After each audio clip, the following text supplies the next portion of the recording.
ကဲ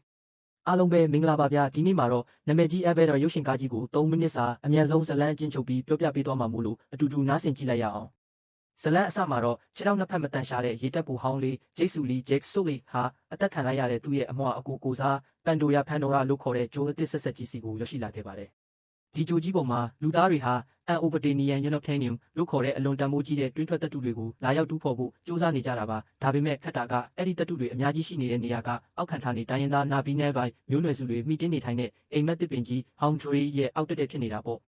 ဂျိတ်ရဲ့အဓိကတာဝန်ကတော့အာဗာတာ program မှာပါဝင်ဖို့ပါသိပ္ပံပညာရှင်တွေကအထူးစက်ကရိယာတွေကိုသုံးပြီးဂျိတ်ရဲ့စိတ်ဝိညာဉ်ကိုလူသားနဲ့နာဗီမျိုးဗီဇပေါင်းဆက်ထားတဲ့ဘာတာခန္ဓာကိုယ်အထဲကိုကူးပြောင်းပေးလိုက်ကြပါတယ်ခန္ဓာကိုယ်အသစ်နဲ့ပထမဆုံးစိတ်ချင်းချိတ်ဆက်မိပြီးတာနဲ့ဂျိတ်တယောက်ဝမ်းသာအားရဖြစ်ပြီးတောအုပ်ကြီးတဲ့ကိုပထမဆုံးအကြိမ်ထောက်လန်းရေးထွက်ခဲ့ပါတယ်တောနက်ထဲကအန်နီယယ်နဲ့အချစ်ဇလန်းဒါပေမဲ့ပန်ဒိုရာတောနက်ကြီးထဲမှာတန်နာတော်သန်နယ်လို့ခေါ်တဲ့ကြောက်စရာကောင်းတဲ့တားရဲတွေးဆန်ကြီးနဲ့တိုးပြီးဂျိတ်တယောက်လမ်းပြောက်ကမျက်စိလဲသွားပါတော့တယ်ညဘက်ရောက်တော့လဲတွေးဆနေတဲ့တားရဲတွေရဲ့ဝိုင်းုံတိုက်ခိုက်ခြင်းကိုခံရပြန်ရေ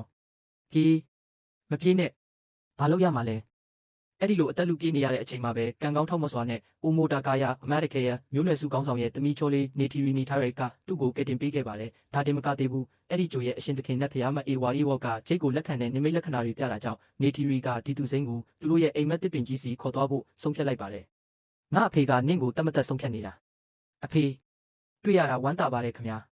တစ်ဖက်မှာလည်းဒေါက်တာ Grace de Grace ဟာဂျိတ်တယောက်စစ်ဗိုလ်ချုပ် Miles Quaritch Miles Quaritch စီကိုနာဗီရီရဲ့သတင်းချက်လက်တွေလှုပ်ဝက်ပေးဖို့နေမှန်းသိသွားတာကြောင့်သိပ္ပံပညာရှင်အဖွဲ့ကိုခေါ်ပြီး Hallelujah ပြန်တန်းနေတဲ့တောင်တန်းကြီးစီကိုပြောင်းရွှေ့သွားပါတော့တယ်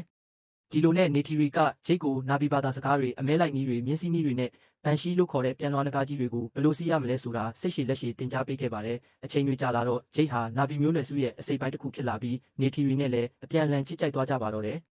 ဒါပေမဲ့ပြောစရာအချိန်တွေကတော့ကြမခံခဲ့ပါဘူးလူသားတွေရဲ့မြေတူးဆက်ကြီးတွေကနာဗီတို့ရဲ့တန်ရှင်းမှုမြတ်လာတဲ့အတန်ပြုတစ်ပင် Tree of Voices ကိုဖျက်ဆီးပစ်လိုက်တဲ့အခါမှာတော့ဂျိတ်ဟာနေတီရီကိုအမှန်တရားအလုံးဖွင့်ပြောလိုက်ရပါတော့တယ်သူဟာလူသားတွေတတ်မှတ်ထားတဲ့အတိုင်းနာဗီတွေကိုဒီနေရာကနေဖယ်ရှားပေးဖို့စီလိုချင်းခံရတဲ့လှုပ်ဝက်သူရှို့တဦးဖြစ်ကြောင်းဝန်ခံလိုက်တဲ့အတွက်နေတီရီနဲ့မျိုးနွယ်စုဝင်တွေကသူ့ကိုရွှေရှာမုန်းတီးသွားကြပါတယ်နာဗီတွေကသူတို့အိမ်ကိုအသက်ပေးကာကွယ်ခဲ့ကြပေမဲ့ကျူးကျော်သူလူသားတွေကလက်နက်ကြီးတွေနဲ့အိမ်မက်တစ်ပင်ကြီးကိုဘုံကျဲဖျက်ဆီးပစ်ပြီးမျိုးနွယ်စုကောင်းဆောင်နေတီရီရဲ့အဖေကိုပါတက်ပစ်လိုက်ကြပါတယ်ဂျိတ်နဲ့သူ့ရဲ့သိပ္ပံပညာရှင်အဖွဲ့လည်းအဖမ်းခံလိုက်ရပေမဲ့ကံကောင်းစွာနဲ့ရဟတ်ရင်မှုမလေး Trudy ကတစ္ဆာရှိရှိနဲ့သူတို့ကိုထောင်ကနေလွတ်အောင်ကူညီပေးခဲ့ပါတယ်ဒါပေမဲ့ထွက်ပြေးရတဲ့လန်ခီမှာဒေါက်တာ Grace တနတ်မှန်ပြီးဒဏ်ရာပြင်းထန်သွားခဲ့ပါတယ်နာဗီတွေရဲ့ယုံကြည်မှုကိုပြန်ရဖို့အတွက်ဂျိတ်ဟာအလွန်ကြောက်စရာကောင်းပြီးဘယ်သူမှမမွေးမြူနိုင်တဲ့နဂါးကြီးတာယွထော်ရက်ကိုအောင်မြင်စွာဖန်ဆီးနေနိုင်ခဲ့ပြီးပန်ဒိုယာသမိုင်းမှာဆက်ထမမြောက်တာယွမှုတို့နဂါးစီသူရဲ့ကောင်းဖြစ်လာခဲ့ပါတယ